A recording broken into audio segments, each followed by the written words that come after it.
You are about to experience the coolest 49 hours you could possibly imagine. This fraternity is like no other fraternity. If you take away anything from this week, you are part of something special. And there's so many cool success stories. This is the most talented group we've ever had.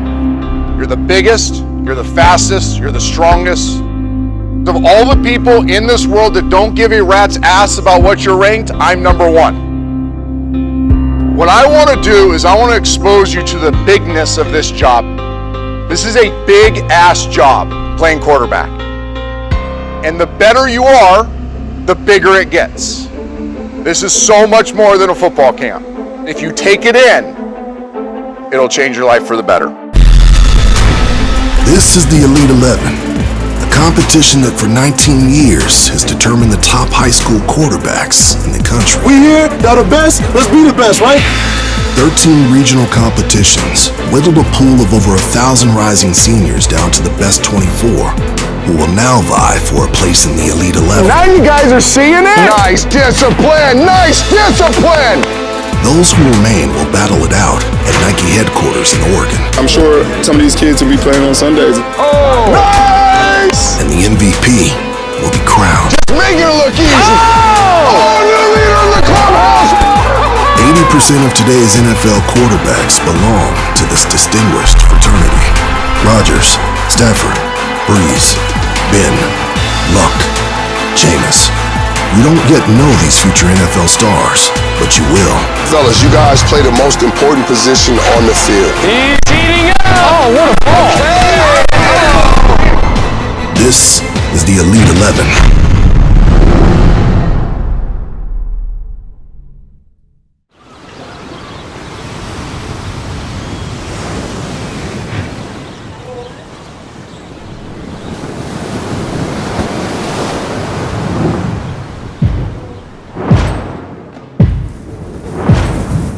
Day 1. 24 of the top high school quarterbacks in the nation will arrive in Los Angeles to compete for a spot in the Elite 11. Over the next 3 days, they will be presented with a series of tests. For some, it will all come crashing down. It's those who can navigate the waves and stay standing that will eventually be named Elite. Yeah. It's a toast to the good life.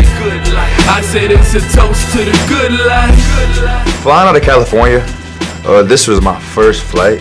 What scared me was the turbulence, like I call it the air bumps. Yeah, and I got scared. I'm ready to get this thing started. Just to show I'm the number one quarterback in the country. That's really my main goal. I kind of see us all on the same level. Everybody's on a clean slate, stars don't matter, offers don't matter. My ultimate goal in this is to win it. I think I'm ready for whatever they throw at us, and if I'm not, well, I'll just roll with it. Heading the Elite 11 competition is Super Bowl champion Trent Dilfer, who has dedicated his post-playing career to building the next generation of quarterbacks. What keeps me up at night are the failure stories. Dozens of kids that had great Elite 11 experiences and shredded this camp and then went on to do nothing. What I think I've missed in the past is how innately insecure each one of these boys are. At 17, you're not aware of your insecurities. I want to create an environment where we're teaching them how to truly trust themselves, because if you have trust in yourself, there's no mountain I can't go climb. Back home, each of these quarterbacks is the best player at their high school, but here, they're in the company of 23 others just like them. As they head over to the field for practice 1, they look forward to seeing how they stack up against their peers for the first time in a competitive environment. I feel like I can compete with anyone, and that's my goal everywhere I go, is to be the best guy out here. Trevor is the number one quarterback in the country, and I just want to kind of see how I stack up against him. Trevor Lawrence is like one of my good friends. I met him through camps, but I want to be better. He's the same way. He wants to win the MVP. We're both going after the same goal. I've heard a lot about Justin Fields. I know he just moved up to the number one dual threat quarterback. I'm interested to see how I compare to him. I'm one of the best in the country, so I definitely feel like I have a chance to win the MVP. Mad respect to all these guys out here. I'm just gonna go out and compete, have a blast, and go rip it. Each of the 24 quarterbacks seeking a spot in the Elite 11 enters with a ranking based off of their high school film and performance at the regional competitions. And each practice will give the coaching staff the necessary data points to adjust those rankings until a final list is determined.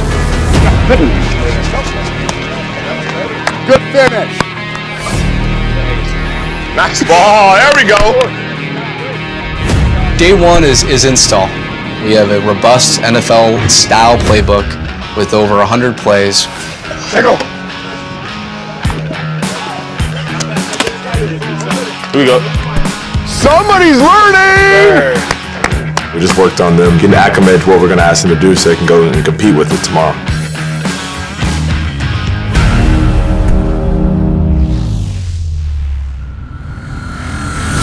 The guys who are at the Elite 11 competition this week are going to be the guys in 2 to 3 years who are the face of college football. That's unstoppable.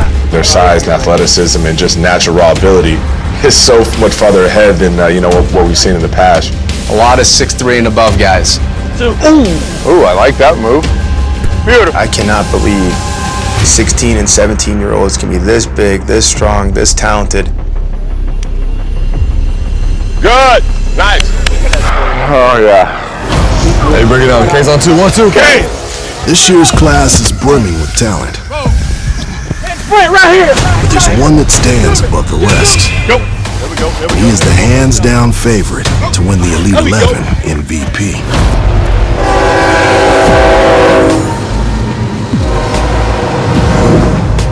Cartersville, Georgia is a quaint southern town with a population of only 20,000. But it is also home to the consensus #1 high school quarterback in the nation. 6'6" Trevor Lawrence led his Hurricanes to Georgia State titles in each of the last 2 seasons and has committed to the national champion Clemson Tigers. He's a phenomenal talent, a big arm, a great leader. Here we go. Hard work on 2, 1, 2. Hard. Maybe out of high school, maybe a once-in-a-lifetime player for us to have. Fast. Oh, good play, Sonny. Other people would tell us how well he was doing, and Nice catch, TJ. Nice catch. I'll say, I mean, do you really think he's that good? Hey yo, hello, nice to meet you. Trey Blaze in the tennis, and I got the game with me, and they OG fitted. Out to get it, pay attention. I'm a man on the mission. Put a target on them, homie. Watch me no scope competition. Work. In my career, I've thrown for over 10,000 yards and 120 touchdowns. I'm on fire.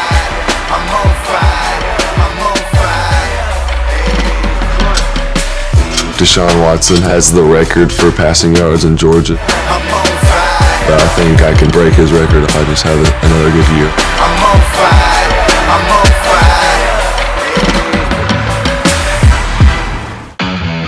During practice 1 of the Elite 11 finals, there's some early standouts. Nice!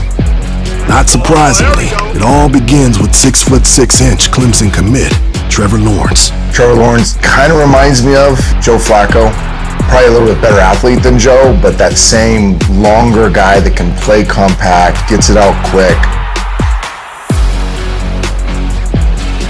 I couldn't do any of this stuff when I was 17. Trevor is a guy that can be drafted on day 1 in the NFL draft for sure. But there are 23 other quarterbacks gunning for the top spot. Good.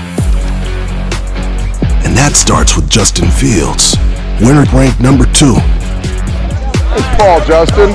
He is also the star shortstop at his Georgia high school, 20 miles away from Trevor Lawrence's hometown. He's elite in both. He will be draftable in baseball. We'll see about that, but my first love has always been football. Ton of upside, great qualities about him. He's got a little Marcus Mariota in him. But another guy that he reminds me of as far as just stroke and passing the football, size and frame, is Jameis Winston.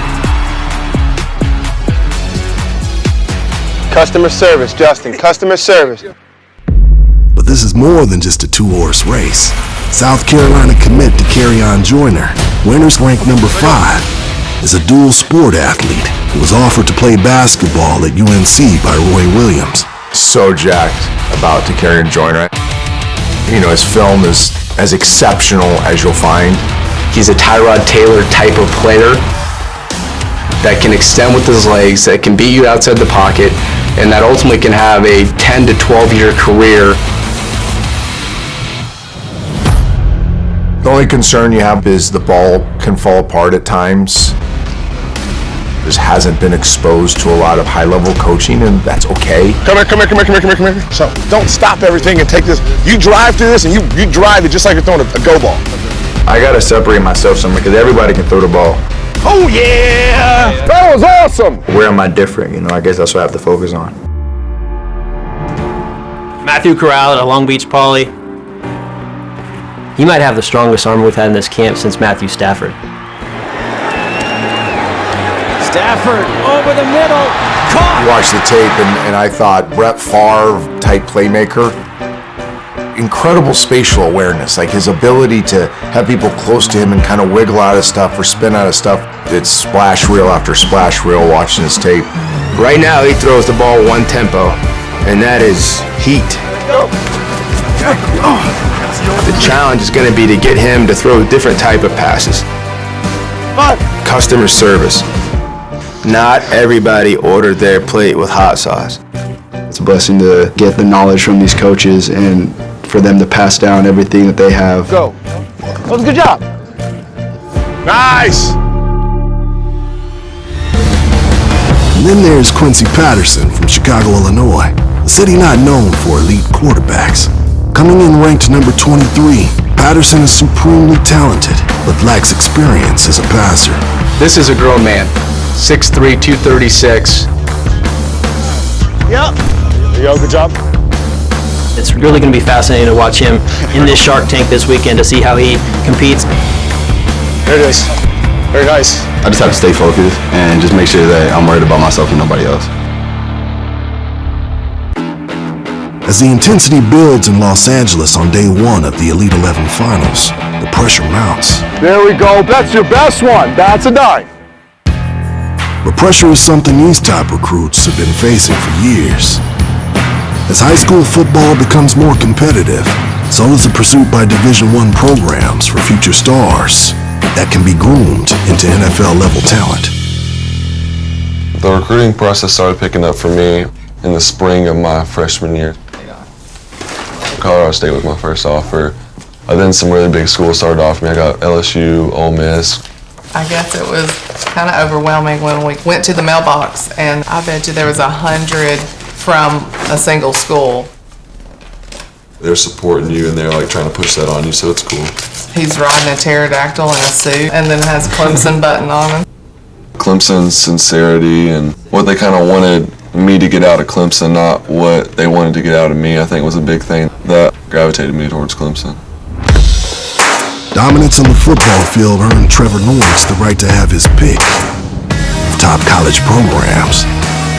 But the level of popularity that comes with being the nation's #1 quarterback was greatly unexpected. We'll be out somewhere and someone will come up to him and want an autograph, and we're like, oh, wait. You know, that's when it kind of hits you a little bit.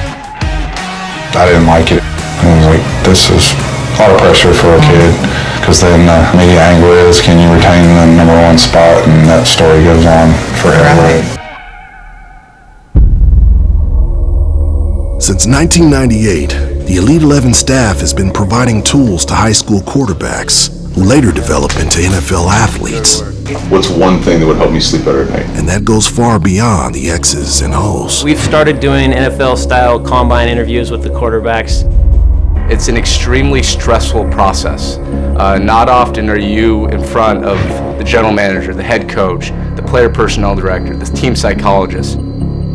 And it's your job interview to prove to that team that they should invest in you. The difference is that we're not interviewing for a job, but when we touch something that we know is real, it becomes a learning process. What is it like being the top?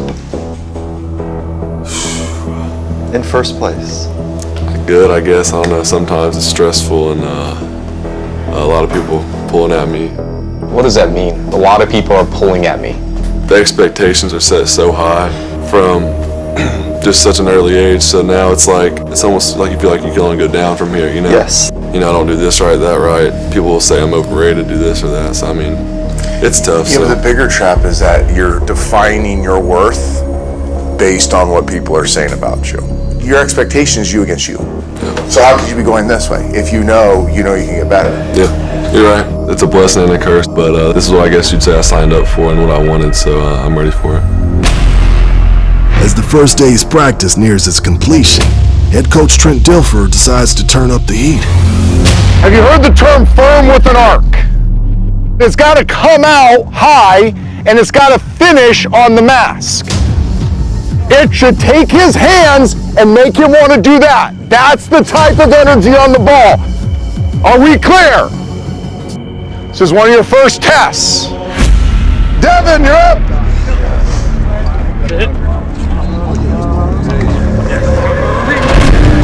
Late and flat. You're better earlier. Take a seat. Quincy, Patterson. We ran a go router from the outside, and then you have to like put it on the money right here. Come on, Q. Oh, yeah! That's it. And then what made it ideal is we had about a 15-mile-per-hour wind in our face. Bradley! So we could kind of figure out which guys had the juice, to cut it through the wind.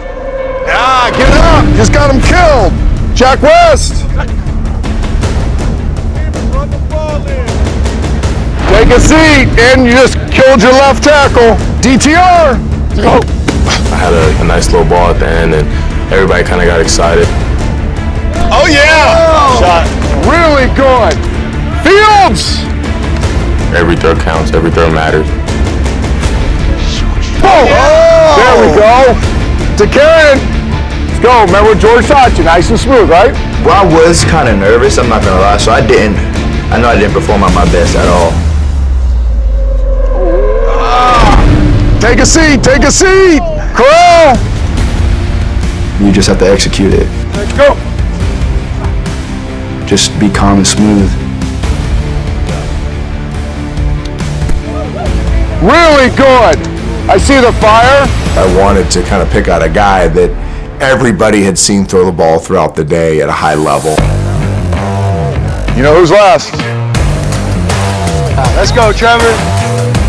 Now you want to see how does he handle that? Being pushed to the front of the pack, what does he do? Oh my God, let's go, Trevor.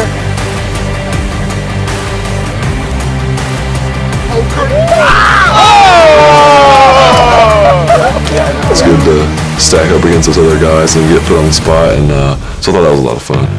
Shout out to him for proving himself day one, but also the other guys could look around and say, okay, well, that's what it looks like. Bring it up, guys. Nice job. Bring it up. Bring it up. Well, guys, our first war room.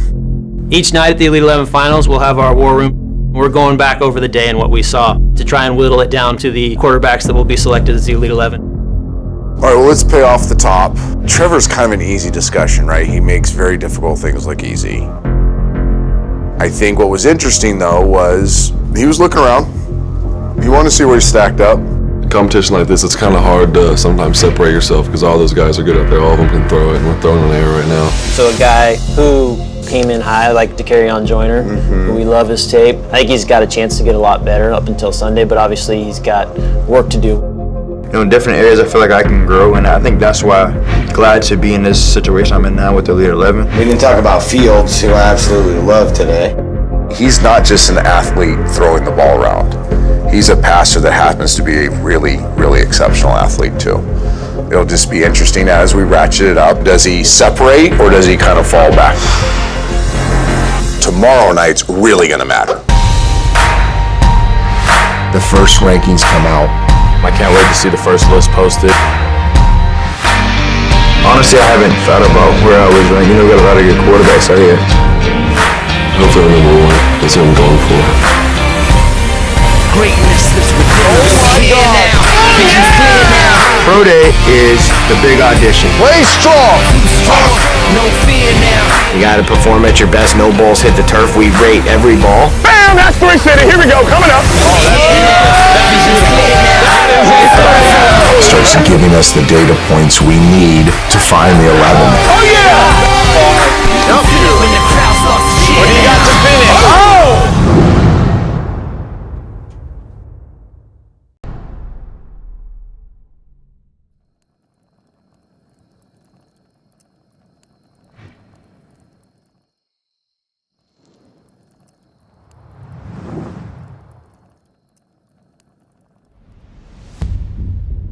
Day one has run its course, and the 24 quarterbacks hoping to make the Elite 11 are fast asleep.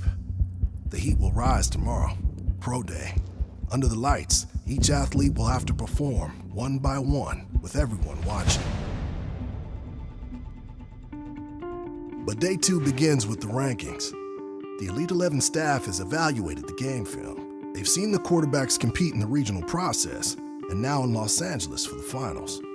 Only the top 11 get posted. The remaining quarterbacks, despite their undeniable talent, are on the outside looking in. I was at number one after day one, so I was pretty happy with that, and hopefully I can keep that the rest of the time. When I seen the ranks, my first reaction, just kind of pushes me and, lets me know that, I have more work to do. I got a lot of stuff to work on, and that goes and show right there who was working yesterday.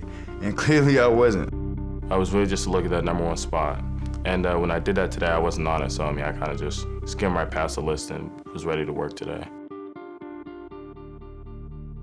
For UCLA commit Dorian Thompson-Robinson, the expectation is perfection. And it's because of where he comes from.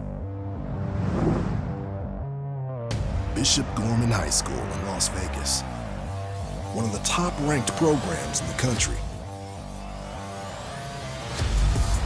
The football powerhouse has won 8 consecutive titles at the state level, 3 at the national level, and the last 54 games in a row. Last year's senior class, I think we signed 10 Division I kids. 2 kids went to Ohio State, Arizona State, USC, the University of Arizona. That was our most ever to go D1 from a senior class, so it was pretty special. DTR is one of the top quarterbacks in the country and already committed to UCLA ahead of his senior season. But his journey has been unique.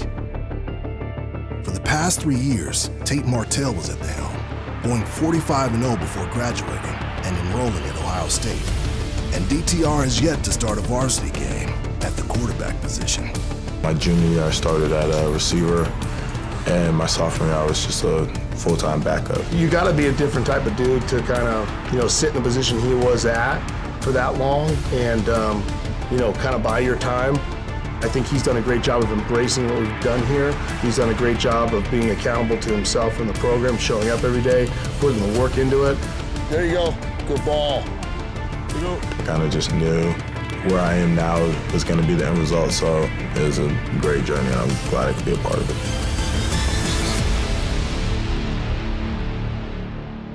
Going into day one's practice, DTR was out to prove he was one of the best quarterbacks in the country, despite never starting a varsity game at the position. Nice. The Elite 11 coaches certainly have high hopes, having given him a spot at the finals over hundreds of other QBs. Nice ball. There we go. Get it from here instead of at the top of it. Okay. Gorman does a great job with their quarterback, so you can tell he's been exposed to a lot of football. Let's go. There's a reason he got here. Natural thrower, electric, and this endears me to him. That's it. He is an alpha. He's good with all these sharks around him. Nice. Great feed, great ball. There's kind of 2 guys he kind of reminds me of. One would be Donovan McNabb, and the other one would be Russell Wilson. He's got a combination of the 2 of those guys. Size, frame, arm strength, leadership, athleticism. And there's just no entitlement. There's no half step into his game. That's it. Good. But heading into the war room on the first night, there were still questions left unanswered. DTR, I think the interesting discussion here, because I agree, there's nothing about today that doesn't make you think he doesn't have everything, but he just hasn't played. Practice 1 is drills. That's what he is. He's a drill quarterback. He hasn't played a lot of quarterback. This is going to be the discussion is you haven't played, you don't have the production. Once put in difficult situations, would he look as good as he does in drills? And that's really what I'm trying to figure out about DTR. But DTR is not the only quarterback with something to prove during tonight's Pro Day. South Carolina commit Dakerrion Joyner, who came in at number 5 but dropped from the rankings after day 1, will look to play his way back in.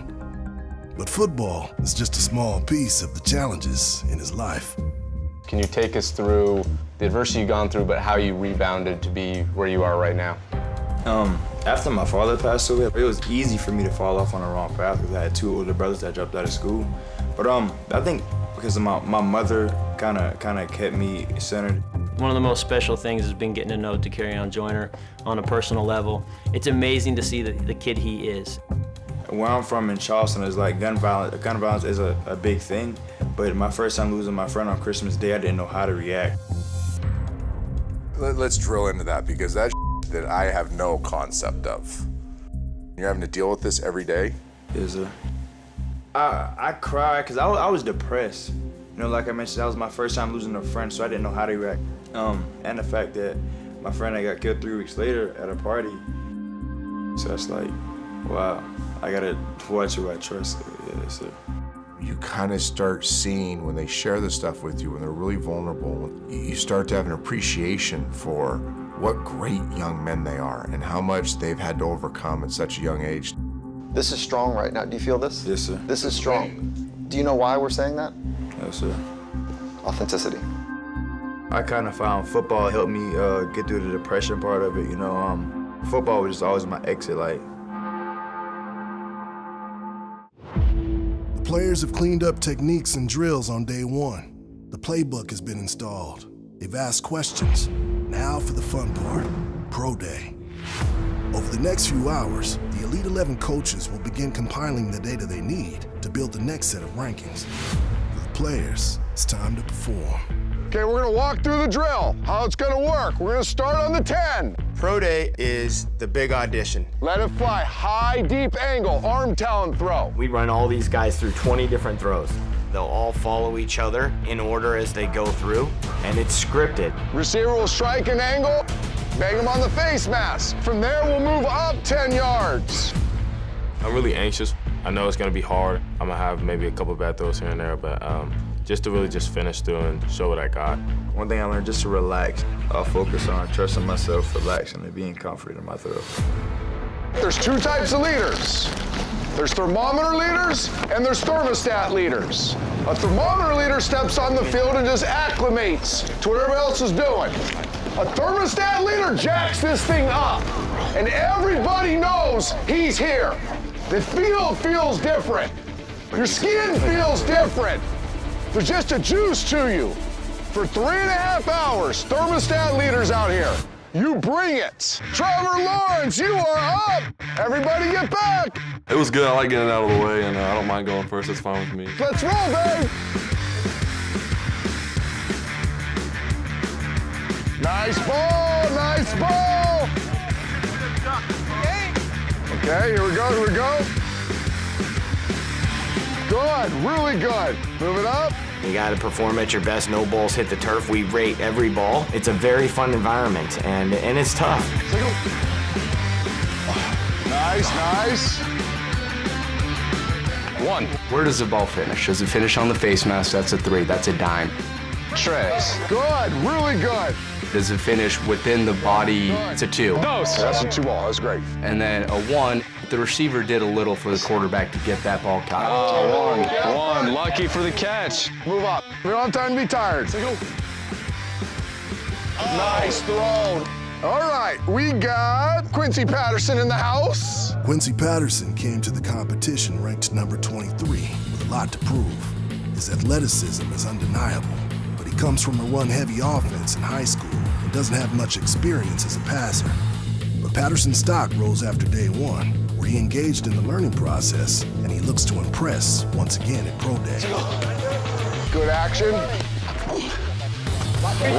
Move it up.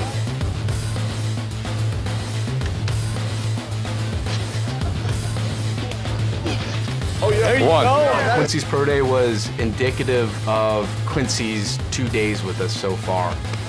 Just natural progression. Was it always consistent? No. Late. Hey, cut it loose.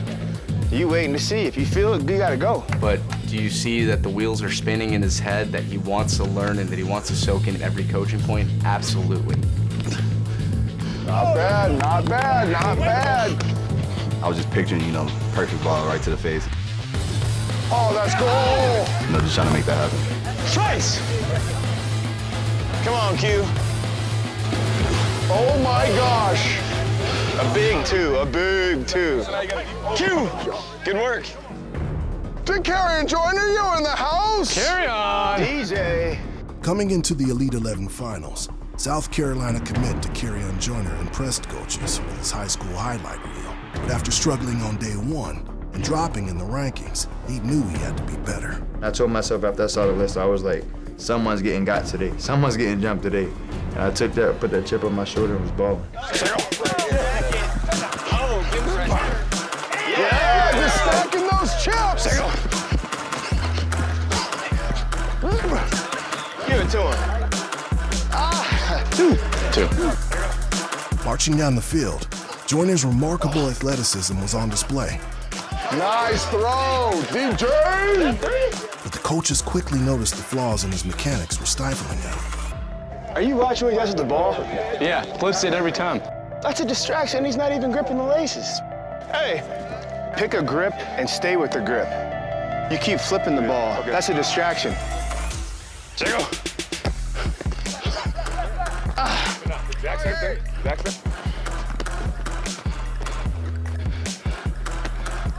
a great throw. You got to get a relationship with the ball. And you still put up the third best score of the day. As the lights came on, the top of the class impressed Justin Fields! Justin Fields, currently ranked number 2, looked to gain ground on Trevor Lawrence. Out the gate, sir! Trace! I'm kind of a perfectionist. Now, of course, I want every ball to be a 3, but, you know, I feel like I fought pretty hard. Go! University of Florida commit Matt Corral showed why he is the biggest arm in the competition. I can just feel it in my arm when I know I'm gonna throw good and when I'm not. Go! And it just started feeling like my arm on a game day, just like loose and ready to go. High three! UCLA commit Dorian Thompson-Robinson awaits his chance to compete at Pro Day at the Elite 11 finals. Dorian, just 2 eggs for you. But waiting is nothing new for DTR. He backed up 2016 Gatorade Player of the Year Tate Martell for the past 2 seasons at Bishop Gorman, the #1 ranked high school football program in the country. For DTR, it was tough not being the starting quarterback, but he learned important lessons along the way. Dorian's definitely prepared for adversity and difficult times. And I think it's good for him. It teaches character to have to wait and watch other people. Tate can attest to this too. There were definitely times where he had poor games and I felt that I could help the team better. We could probably win 50-0. I'd be crying after the game because I was so frustrated that I couldn't play. It's not easy, especially when you feel that you're as good as or better. At one point I did talk with him about moving to the Columbus area with my brother, and he wasn't interested in that. You know, Las Vegas is where he cut his teeth playing football, and this is where he wanted to stay. He doesn't have any regrets for what he had to go through because he's still moving forward. He sees the light at the end of the tunnel and where it's going. There's certainly enthusiasm as DTR heads into his senior year, especially having waited patiently on the sidelines. But as he readies to assume the role of starting quarterback in the #1 team in the country, Chair's a little funky. he realizes that the hardest part is yet to come. It's more pressure on me when I get all this hype beforehand, and now I have to prove why I got it all. Instead of, because now I've set a stage where if I go in and I throw 5 million picks, people are gonna bash me on social media, my ranking's gonna drop, and I can't really focus on that. Does that matter to you? What they say, social media says? At times, yeah, I'm be completely honest with you. At times, yeah, it does. I'm one of those guys that has plenty of followers, tens of thousands of them, so I mean, everybody knows who I am. Whether they hate me or not, they still follow me, they still tweet at me, they still comment on my Instagram photos. There's always gonna be those people that try and doubt you and stuff like that, so I mean, you can try not to pay attention to it, but they're gonna be there regardless. In order to determine how each quarterback stacks up, the Pro Day workout has been the most significant measuring stick to this point. Nice! The Elite 11 staff has been compiling data, curious to see how each QB would perform, but they had their eyes on one in particular. Probably the most important was Dorian Thompson-Robinson. He has limited high school tape as a quarterback because he was in the shadow of Tate Martell. From a high-performance environment standpoint, it's one of the first times he's been in something like this.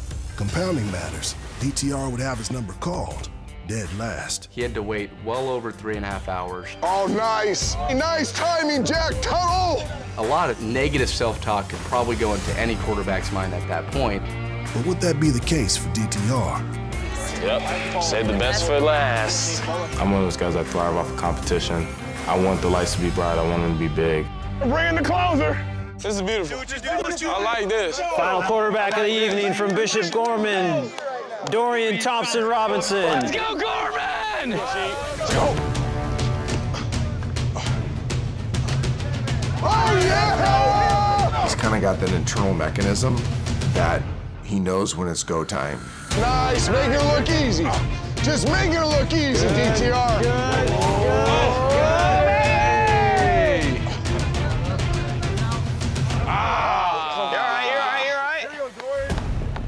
You're gonna have bad ball, whether you're Tom Brady or some nobody. Good, here we go, don't rush it, Here we go, same exact action, here we go, look at me. Let's go. So it's just how you come back from that.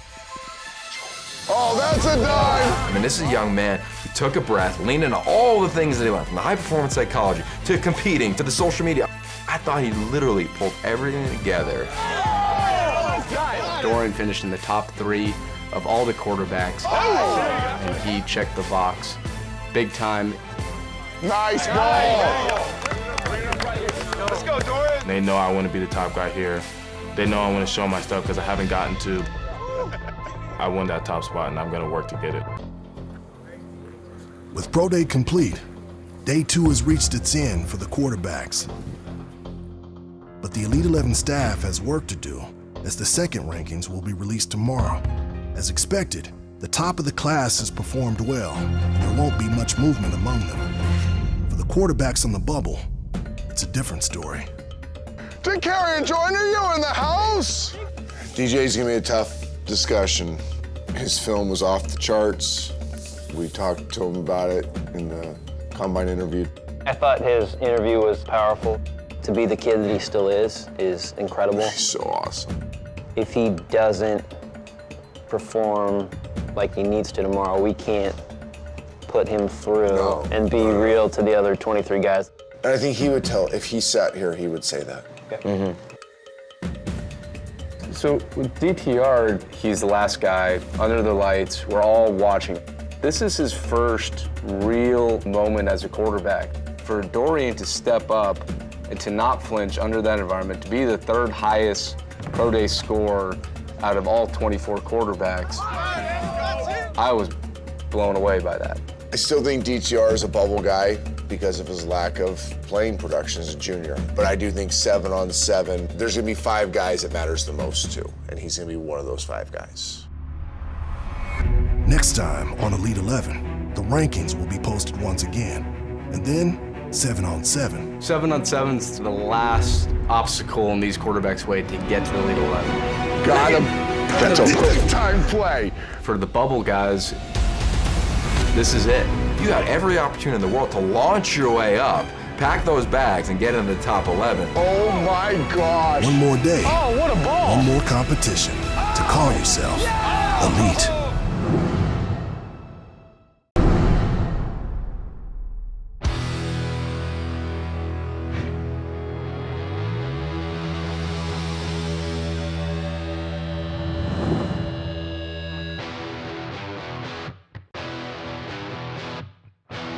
Day 3, game day. For each of these 24 high school quarterbacks, this is the final opportunity to earn a spot in the Elite 11. Their journey will either continue on to Portland, or it will end here, today. But first, the next set of rankings are released. So each player will know where they stand, heading into this afternoon's competition. I'm pretty locked in right now. I should be able to finish the day strong, so I'm looking forward to it. It was kind of the same thing as yesterday. I kind of just looked at the first name, and if it wasn't mine, I kind of just skimmed right past it. Just got one more day to give it all I got, get invited, and just compete. I'm better than that, so I kind of like put a chip on my shoulder and was like, let's go today. You know, I just had to come out and just prove that I should be in the top 11.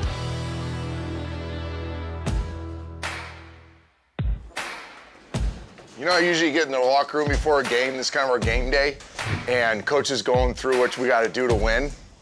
The win is what you've done the last 45 hours. I told you when we first met, you're part of the coolest fraternity you're ever going to be part of. And I didn't lie, did I? This is the greatest group of humans we've ever had. Adversity has hardened you. You've had heartbreak, and it's built in you somebody you should trust. So today, just go out there and rip it. Have fun, have a blast, chest bump, high five, and get after it. The players take the field for the final time. 7-on-7. Each quarterback will have an opportunity to compete against a live defense and see how they stack up. This is hands down the most important day of the Elite 11 finals. Touchdowns will be scored, but players must also make the right reads, check down to the correct receiver, and fit the ball in tight windows. In the end, the coaching staff will have the metrics they need to make a final decision and decide who makes the 2017 Elite 11 class. Day one, shorts and a t-shirt, you're going through drills. Day two, you're throwing against air. And I get we put a lot into it, but you're throwing against air. Now, you got to throw against something real. We have our coaches calling plays for these quarterbacks, and it's based off the concepts that they've installed within this weekend. Push good here, sit down at their space. You have to read, process, execute on time. Motion gun, empty right, gone right, Smith Z post, I'm on already. That's pretty. 7-on-7 for the bubble guys, this is it. This is an important one to watch. Nice job. There are guys that are not in the 11 right now that I think will be by the end of the day. There's 2 to 3 guys that are in the 11 that may not be there at the end of today. It can certainly be a huge difference maker for some of these last 3 or 4 guys that are sitting on the bubble of whether they're going to make the 11 or whether they're going to unfortunately miss the cut. There it is. There it is. Oh, Manny. Nice. Now, that boy, perfect. Quincy, come on. In particular, 7-on-7 will have a strong impact on the fate of Virginia Tech commit Quincy Patterson, who came into the competition ranked number 23, but has moved all the way up to number 12, and has an opportunity to play into the Elite 11 on the final day.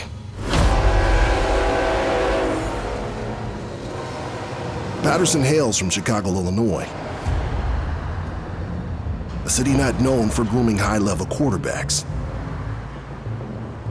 And his initial low ranking at the Elite 11 was a result of his lack of experience as a passer.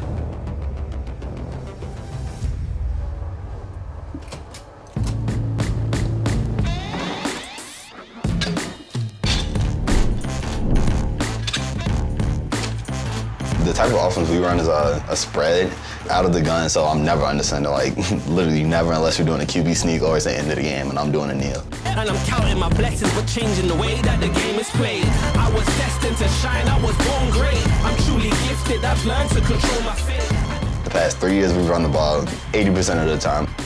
That wouldn't necessarily prepare me to be at the next level, so I had to take advantage of the opportunities I have outside of my school and outside of like my neighborhood, I guess you could say. For Patterson, growing up in a city so burdened by crime, football has been a shining light and offers the potential for a way out. Living in Chicago, you tend to not take things for granted because you see people die like every day. He's never walked to the corner store over here. He's been here almost 8 years. I'd rather keep him close to me, know where he's at, know that he's safe versus just letting him go.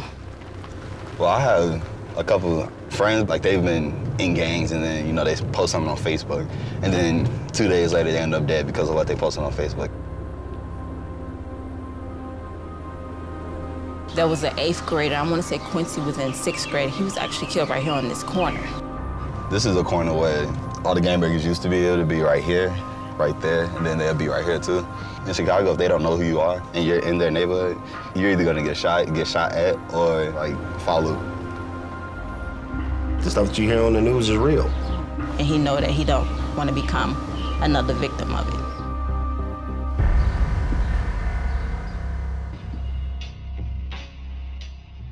School was always something that was very important. So it hasn't changed since football has come. I would tell them, if you don't have the grades that we think you should have, you're not playing. Because that's what it's about. I'm gonna be a mechanical engineer at Virginia Tech, and when I went to the engineering building, I just fell in love. Coming up, Quincy was just curious. At the age of 8, he started taking things apart and putting it back together. Once he entered high school, he was taking all honors and AP classes. And it was a challenge for him, but he loved that challenge. Right now I have a 4.7 on the 4.0 scale. Just by, staying determined and just knowing what I have to get done, and just making sure that I don't let anything get in the way of, those priorities. I'm extremely proud. And I told him, when he chose Virginia Tech, like, wherever you go, you earned it. 7-on-7 rolls on, and the top of the class raises the bar big time. Truck right, 3-jet look, H burst. Play on 7, look here. See, is this play action? So one-on-one. Ready? Let's go. With each QB out to prove he's the best. Just run the street. Come on. Yeah. Let's go. Back underneath, got him. Boom, what you got? Kill him. Good job, Matt. There it is. That thing was humming.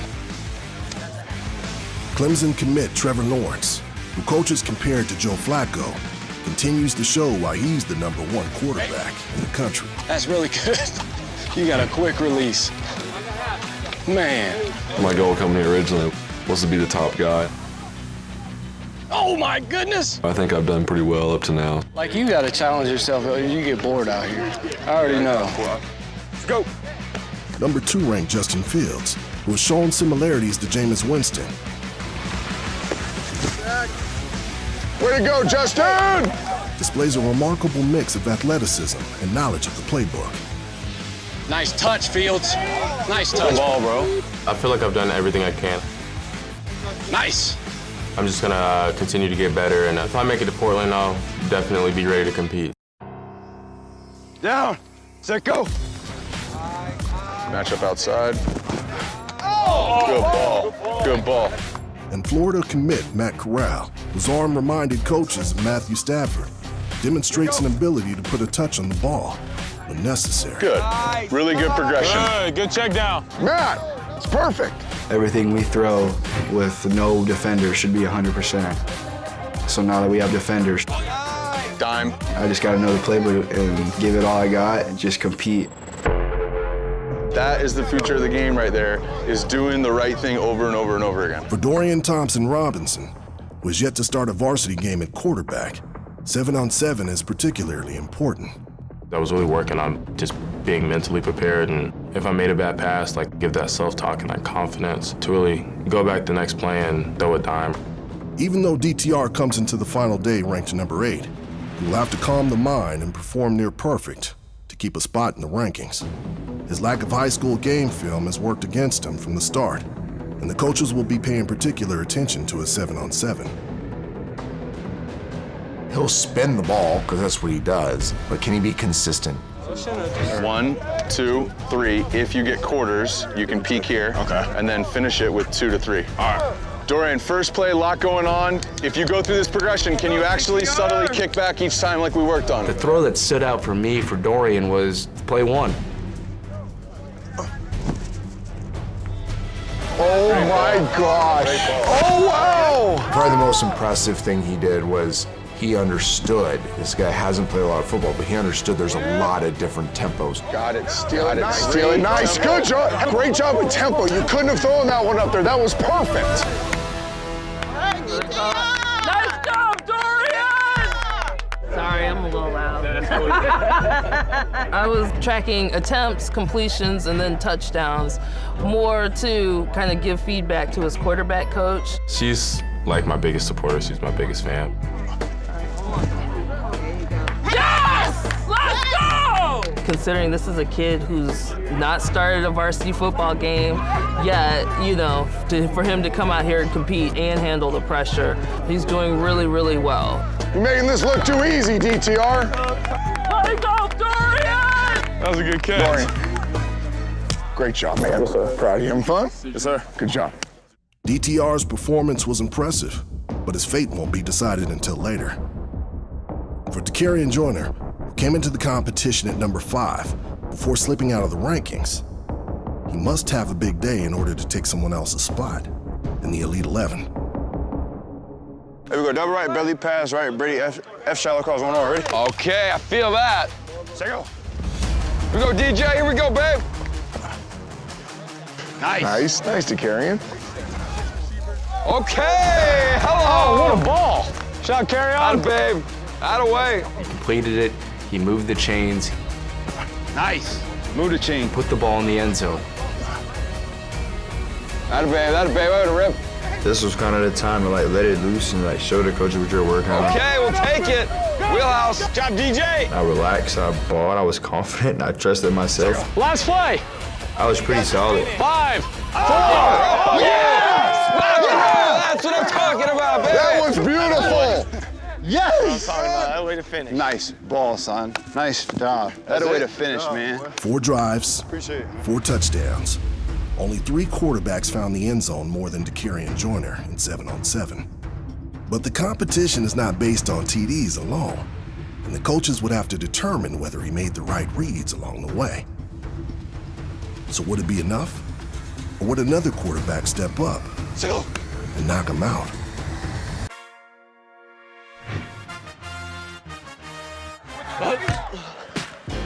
The last day of the Elite 11 finals wears on. Good. Look at that. I see it, dog. And as Virginia Tech commit Quincy Patterson readies for 7-on-7, he's joined by some welcome guests in the crowd. He's enjoying it. He said it's going to be an experience that he won't forget. And he's learning a lot.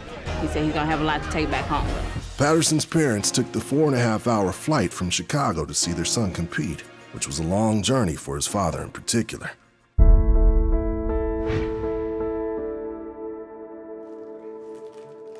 My dad has end-stage renal failure, which is kidney failure essentially, and his kidneys are at 0 function. No, I got one, thank you. We told Quincy after the football season. Yeah, we didn't tell any of the kids right away. Right. We wanted to get more information. The first diagnosis wasn't end stage. In March of last year, that's when it became end stage. The only thing I was really worried about literally was paying the bills.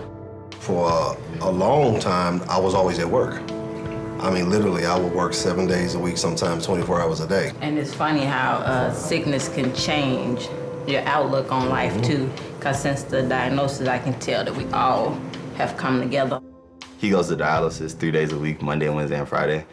And dialysis is basically how he lives. If he doesn't go to dialysis, basically he'll die. I literally had Quincy and his football to distract me from it. I was literally like, I'm gonna stay on this ride until my wheels fall off. I try not to take the time that I spend with my family for granted, considering the conditions of my dad. And then being in the city of Chicago, you kind of know that life is short and that anything can happen at any moment. And then next thing you know, that person's not in your life anymore. All right, fellas. Quincy! For Quincy and the Patterson family, the Elite 11 has been a welcome distraction. For the ride to continue, Quincy has to impress the coaches in 7-on-7. Gun, double love, gone love, Wilson, 1-on-1 already. We're gonna expect a lot out of Quincy today. Can you quiet your mind? Can you calm your nerves? Quincy, come on. When you have a defense and drops are still a little foreign to you, can you put touchdowns on the board? I wonder what plays they call. Because he had 27 that he had to learn. Here we go. It's super important that Quincy shows that he can play quarterback, not just play athlete.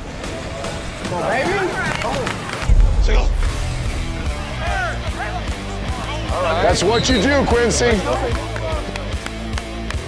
Hey, train left Fox too high, Winston, 1-on-1. Get it out. Boom. We'll Good. take that. Good. Good job. We're in the red zone. Touchdown, check down. It's first down. Oh, kill! That's a big time play. I'm gonna hurt myself, didn't you? We are at 7 minutes. 7 minutes.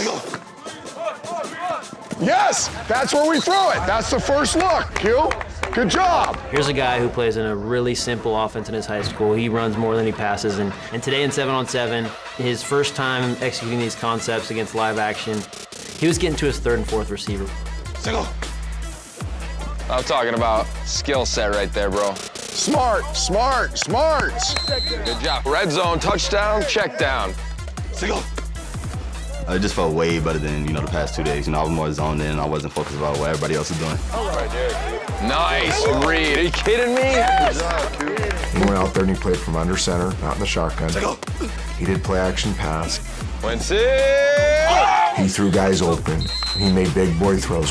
Good. Oh, good job. Yeah. 30 seconds. Last play. Here we go. We had about 30 seconds left, so I knew he had to get a touchdown. A completion isn't good enough at that point. Just keep dealing, Q. Just keep dealing. I'll take it. Come on, baby, finish it off. Go. Shot! Oh, God! Come on, man! Oh, my gosh. In the end, Patterson went 12 for 20 with 3 touchdowns in 7-on-7. But would that be enough to crack the Elite 11? On the next episode, 7-on-7 is in the books, and the coaches must determine which quarterbacks will join the likes of Andrew Luck, Jameis Winston, Matthew Stafford, and so many before them in this elite fraternity.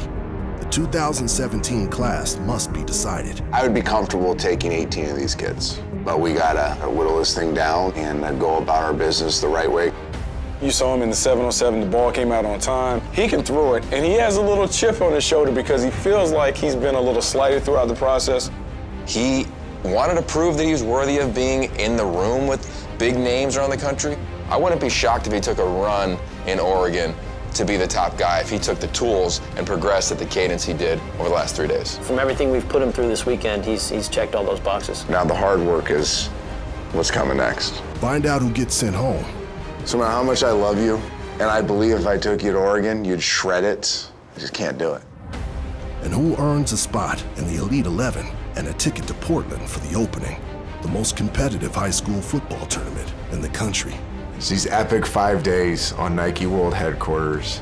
You are the Elite 11. This week is about who's gonna be the MVP. I'm sure some of these kids will be playing on Sundays. Whenever you have the chance to compete, you always want to bring your best. What I want to see, get 100% and let's have some fun. Yes, sir! Oh, here we go. Score! It's got all the bells and whistles you can imagine. It's just all ball, all day. I definitely feel like I deserve to be in Elite 11. If I make it to Oregon, it'll definitely be a dream come true. If I make it to Portland, I'm gonna win it all. Oh, touchdown! There you go. Good. Great ball. Here we go. Nice. Got a boy.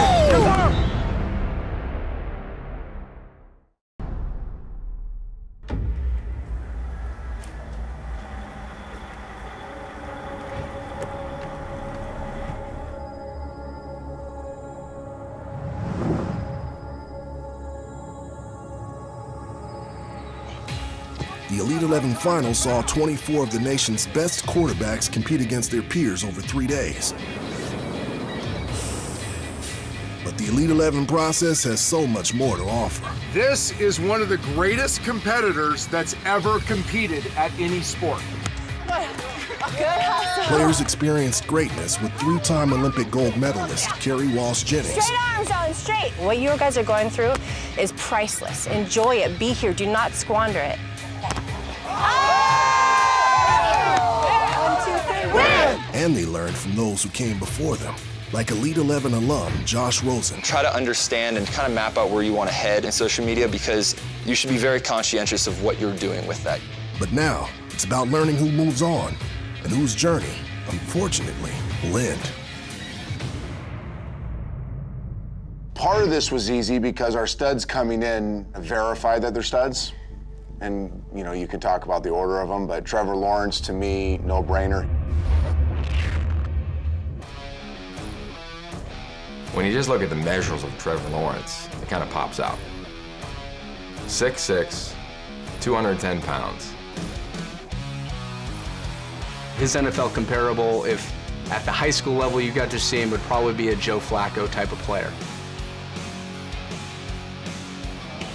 My goal coming here originally was to be the top guy. And I mean, it still is, but actually being here and hearing what they've had for us, it's more than football, and I've had a great weekend. Oh, God. Oh, my goodness! That was a touchdown. I don't know who else can make that throw. Appreciate it. Justin Fields, Joey. Justin Fields, everything, he checks the box athletically, physically. That combination of size, speed, and ability to throw the football is rare. His ability to extend plays and his ability to create outside the pocket is very unique. He is a taller Russell Wilson.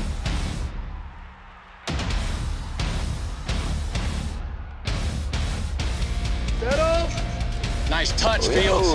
Nice touch, buddy. I'm just gonna continue to get better, and hopefully I can do well in Oregon. Way to go, Justin! Bucky, you look at NFL guys, prospects. Am I crazy to think that Corral is a lot like Favre? It's funny you say Favre. I wrote in my notes, Matthew Stafford. And the reason I said Matthew Stafford because his arm rips fire all the time. I mean, he's a fastball pitcher. And the one thing that I wanted to see during this process, I want to see if he could throw with timing and rhythm and anticipation. But now you saw him in the 7-on-7. The ball came out on time. He delivered it. He ripped it. Good check down. He did that in 7-on-7, and I think he's going to do it at the opening. That is the future of the game right there. University of Florida commit Matt Corral is going to make the 2017 Elite 11 class with no debate.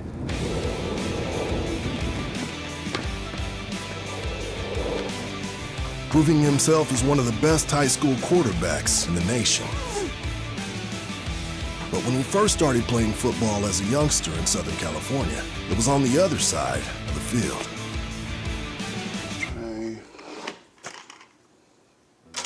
Matt was just a defensive guy. He didn't even play on offense. He was right there, 23 right there. And we were at practice and the ball went out from the distance and the coach said, "Hey, Matt, throw me that ball."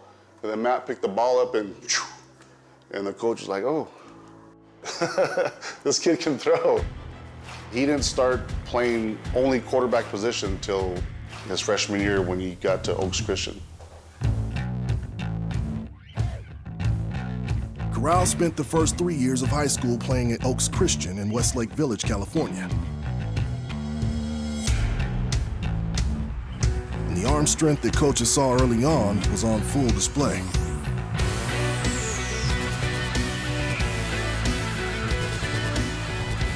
During his career, Corral threw for over 7,500 yards and scored 91 all-purpose touchdowns.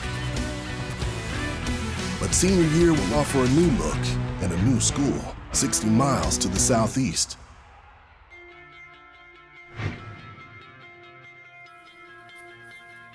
We moved to Long Beach in March, and Matt started school at Long Beach Poly, and it's been good.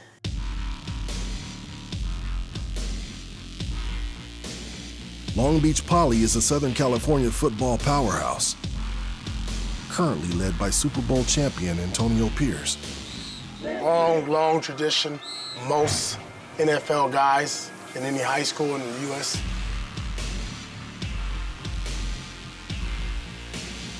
Willie McGinnis, Deshaun Jackson, Mercedes Lewis, Jarrell Casey. You're talking about a lot of guys.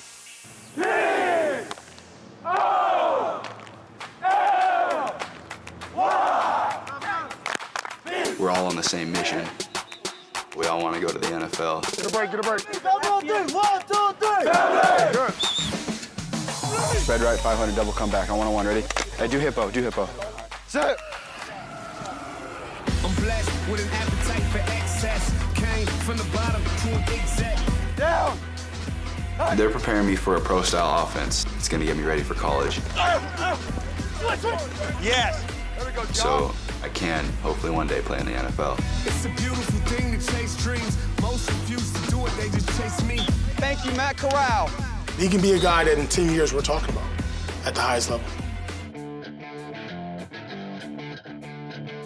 For the quarterbacks who went into day 3 on the bubble, 7-on-7 could make or break their Elite 11 hopes.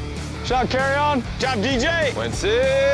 Oh, hello! You're making this look too easy, DTR. Oh, yeah, D, that's what I'm talking about.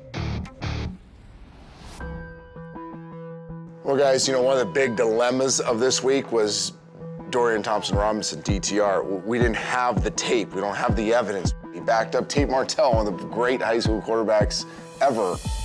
I go to Bishop Gorman High School, and I've been there since my freshman year. And my sophomore year, Tate Martell is now at Ohio State. Balled out, and I had to sit behind him, so I rarely had any game experience. My junior year, I played receiver a little bit. Here he is competing with a bunch of dudes that have great junior film, so we needed more data points. We needed more information. I came down here to prove something, prove that I can compete with the best since I haven't played in a varsity game. Just prove that I'm the best.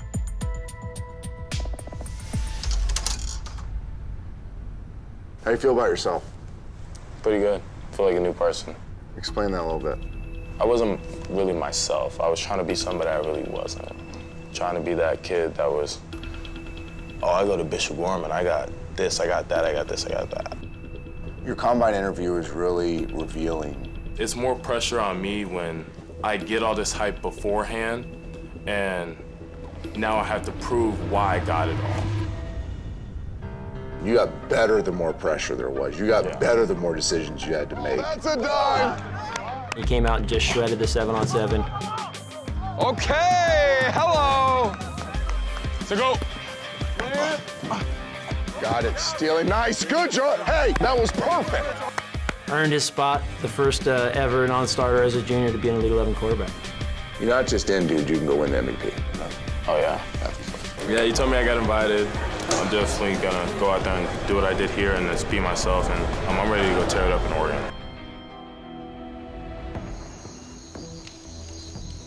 The next big decision for the staff is Dakarian Joyner, who entered the competition ranked number 5. He struggled the first couple of days, but bounced back to have an impressive 4-drive, 4 touchdowns, 7-on-7 on the last day. I've always been honest, you always have like your love buttons, your favorite kids. I'd put Dakarian Joyner on the top. I loved his film. You can see the energy, you know, you can just see that NFL type juice that he has. His story is tragic, what he's had to go through with his father, with his 3 friends. Where I'm from in Charleston, the gun violence is a big thing, but my first time losing my friend on Christmas Day, I didn't know how to react. And he carries himself as if nothing's ever happened in a negative way. Thinking back, I don't know how I managed to get through some of the things that I went through, but it was just kind of something in me that just digs deeper every time. 10 words or less. What was this week? Definitely life-changing, I think. And just a positive vibe. Good. You're a special kid, man. I want to thank you for sharing what you shared with us. Oh, yeah, no problem. I'd be lying if I said I could understand it. Right. I can't. But I admire you and appreciate you for who you've become at a very young age. Thanks. Let me tell you what we did coming into this. We ranked all you guys. You're the 5th ranked kid. We love you as a football player. You did not have your best weekend. Right. My problem is that 24 other kids saw you not have your best weekend throwing the ball. Yes, sir. So no matter how much I love you, Right. and I believe if I took you to Oregon, you'd shred it, I just can't do it. Right. Unfortunately, he's not quite where some of these other guys are as a passer. It didn't stick right away, and it's not going to stick right away. So he struggled throwing the ball. Ah! I know I didn't have my best weekend, but my whole point was to come in and learn. I learned a lot, not only just football, but becoming a better version of me. It was a life-changing experience. Your timing actually got a lot better. Yes, sir. It was starting to click. If we gave you 2 more days, right? Yeah. Look at that smile. Yeah. 2 more days and you're shredding it. Yes. Yeah, I'm hungry. Appreciate it. Thank you, Coach. So yeah, I think Dakarian goes back with a really good taste in his mouth about Elite 11, and will come back and be a counselor. But we'll also use this experience to motivate him when he goes off to college, be like, well, I'm also gonna get to play against Lawrence. And guess what, when we do, I'm gonna go off, because I remember Elite 11. And I'll text Coach Dilf right before the game and say, make sure you watch this one. Next, the staff must make a decision on Quincy Patterson, was working hard to make the Elite 11 for his father back in Chicago. My dad has end-stage renal failure, which is kidney failure essentially, and his kidneys are at zero function. I literally had Quincy and his football to distract me from it. I was literally like, I'm gonna stay on this ride until my wheels fall off. Patterson, despite his 6'3", 220-pound frame, entered the finals ranked number 23 due to his run-heavy offense in high school. We all know the physical strengths, but we also know that you have to pass. And then you watch the first rep, you're like, uh-oh, there has to be rapid acceleration. The question is, did Patterson do enough in the 49 hours to earn a spot in the Elite 11? What's up, Q? Give me 10 words or less on this weekend. A once-in-a-lifetime experience. That makes me feel good, because this was built for you. And let me give you some context to that. My first year was Jameis Winston's year. And he was a raw athlete, run-around guy, played baseball, long delivery, but you could just tell there was something great in him. And I told him that year, I said, you know, one day you're gonna win a Heisman, one day you're gonna win a national championship, one day you're gonna win a Super Bowl. You're gonna do the same thing. But it's not gonna be because you're 6'3", 235, and you're a great athlete. It's part of it. It's because you're brilliant.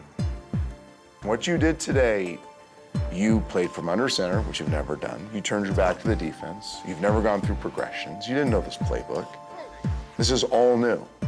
And you did it as well as guys that have done it forever. Just keep dealing, Q, just keep dealing. Wow! And you've ended up in the 11. You're coming to the Elite 11, buddy. You're coming to Oregon.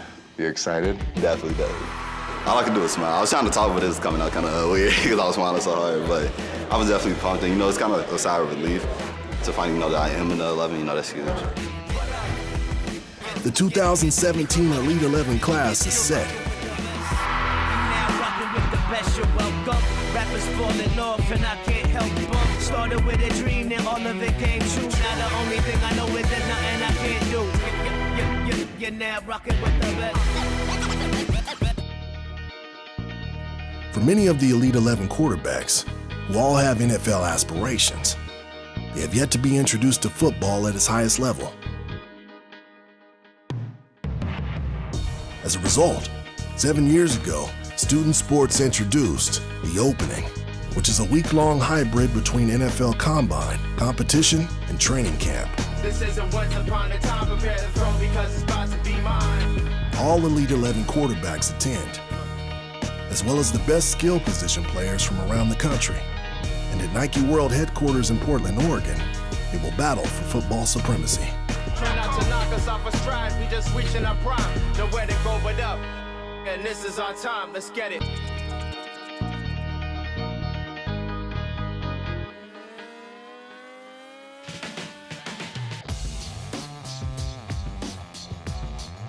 This is a special, special week, and each one of you have definitely earned the right to be here.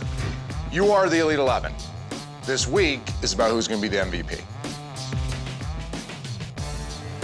The same selection process that we took throughout the country to determine the top quarterbacks, we did that for skill positions, cornerbacks, safeties, linebackers, wide receivers from across the country, and they make up of the 166 athletes who are here at the opening to compete in the finals. Quarterbacks will be paired and assigned to teams with skill position players. They will practice with their teammates for the first few days and eventually compete against the other squads in a 7-on-7 tournament at the end of the week. There you go. There is no promised playing time. You earn it by how you engage into the process before the tournament starts. High turn, get your eyes around. So here we go. I want it to line up just like this. We need to be able to be ready to throw this right now. Right? This is 100% of the time inside out. We're asking them to kind of read plays like an NFL quarterback. And so we've walked through it, we've talked through it, they've got playbooks, and we try to do everything we can so they can know what they're doing, so when they step on that opening field, they can go out and let it fly. That's pretty nice, huh?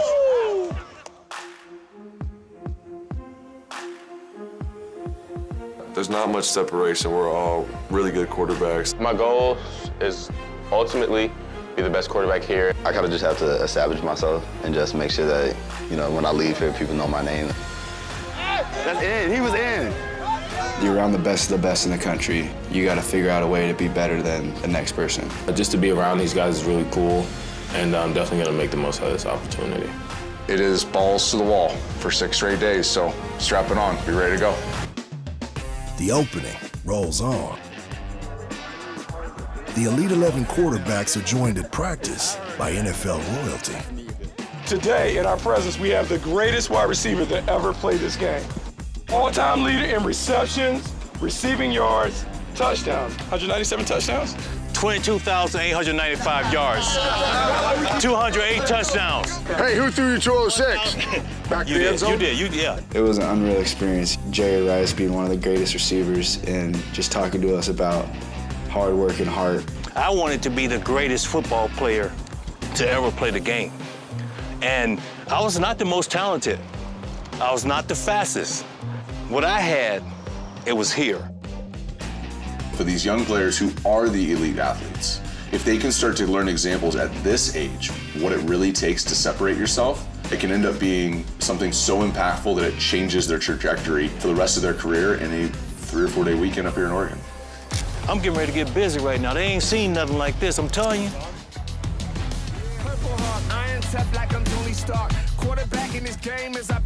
It was really cool to meet him. He's probably the greatest receiver ever, and definitely won't forget that. That was kind of cool getting to hear his perspective on things, too. And then I actually threw him a route. That was kind of cool. I think just being here at this camp is the next level. Now these guys can go out and they can showcase what they can do. So, you know, I think these guys are excited about the opportunity, and I think they're ready for the next level. It feel good when you chillin' on top. They ain't listen when I told them one day that I'm a pop. They don't want it. That brought back memories right there, boy. Wow.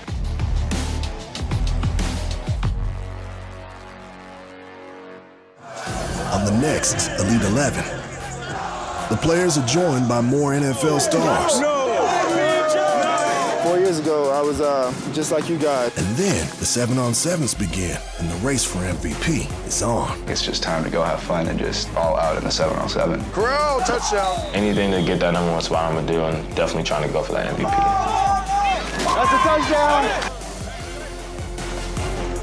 Nice. Go, nice job. Go, go, go. Let's go.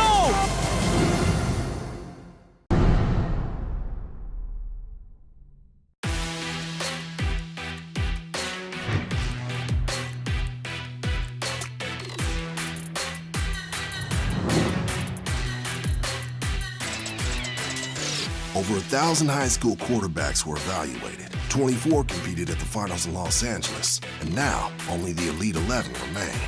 Here at Nike campus in Portland, Oregon, their competition will be joined by 166 of the best position players in high school football. They'll now be throwing to the best wide receivers and against the best defensive backs, and they will battle to become MVP. Let's go.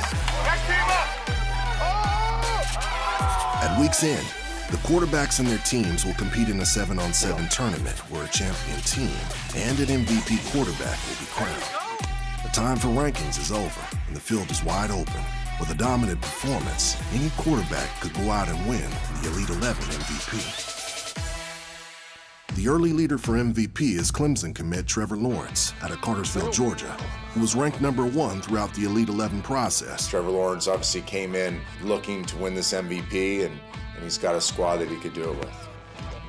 Nice, that's beautiful, Trevor. That's beautiful tempo. What other formation can we run Fox 2 Hot Winston out of? I think Trevor's calm enough, and it seems very easy for him. I don't think there's anything he can't do. Good, there we go. Justin Fields, a dual sport athlete that looks to be draftable in both baseball and football, may have the best shot at beating Lawrence for MVP. Justin Fields is explosive. He's a special athlete. Oh, we got a 3 chance. Where he's that dual threat quarterback, but there's no running in this competition, and he's still one of the top throwers here. Turn, get your eyes around. Good, Justin. I really don't have to do anything special. I feel like I've put myself in a great position to win, just executing the plays and doing what I'm supposed to do. For Virginia Tech commit Quincy Patterson, who entered Los Angeles ranked #23, and was the last player to qualify for the Elite 11 this year, Overcoming the odds is part of his DNA, and even he can make a run for MVP. Really, I just have to have command over my team and just keep getting better every single day and then produce on the field. That's pretty nice, huh? Let's go, Dorian. Dorian Thompson-Robinson, or DTR, has yet to start a high school game at quarterback, having backed up last year's Gatorade Player of the Year, Tate Martell. But the UCLA commit impressed during the finals, and now has designs on winning the whole competition.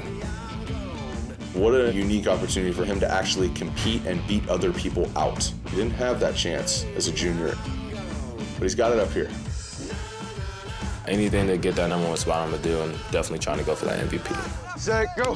Florida commit Matt Corral from football powerhouse Long Beach Poly in Southern California looks to use his big arm and put up impressive numbers on his way to winning MVP. The big step for him is being able to show that, yes, he does have this big, strong arm, but that he can make all the throws, he can make the reads. Good ball, good ball. There you go.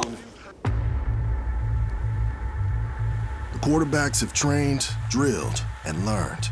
But the week up in Portland goes beyond football. The competitors get a chance to use their arms in another way, taking a cue from their NFL heroes from this year's Pro Bowl and playing a little dodgeball. Let's get it on, baby! Yeah. Everything, as always around here, is evaluated. It's not just how well you throw, how well you catch. Let's see how well you play this great game, okay, fellas? Oh, he's a gangster.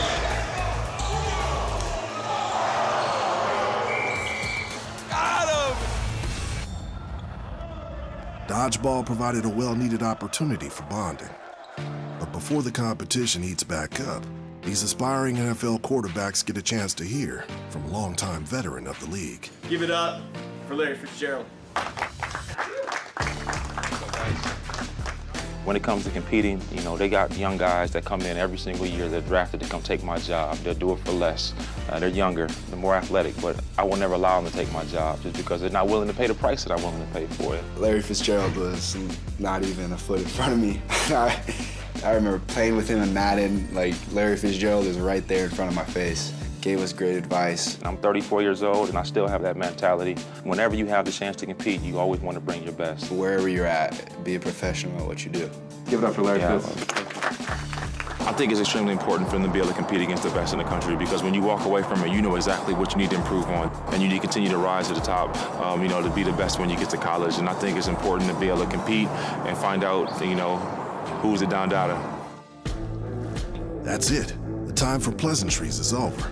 From here on out, it's strictly competition. The teams are outfitted in brand new custom Nike uniforms from head to toe. This is the culmination of the 13 regional camps, the 3-day Elite 11 finals in Los Angeles, and now the week-long outing in Portland. Quarterbacks will now test themselves against the best defensive backs in the country, and it all comes down to the 7-on-7 and the race for MVP. We don't care about what the rules be. I cannot wait to watch how these quarterbacks manage their teams, how they operate in critical environments. And the competitive juices start flowing, and these kids that we thought ran a 4.5 actually run a 4.4. These quarterbacks who maybe struggled with accuracy on this throw, and now they're ripping dimes. 7-on-7 really brings it out of them. Who was the best quarterback throughout the 7-on-7 competition? Who absolutely dominated?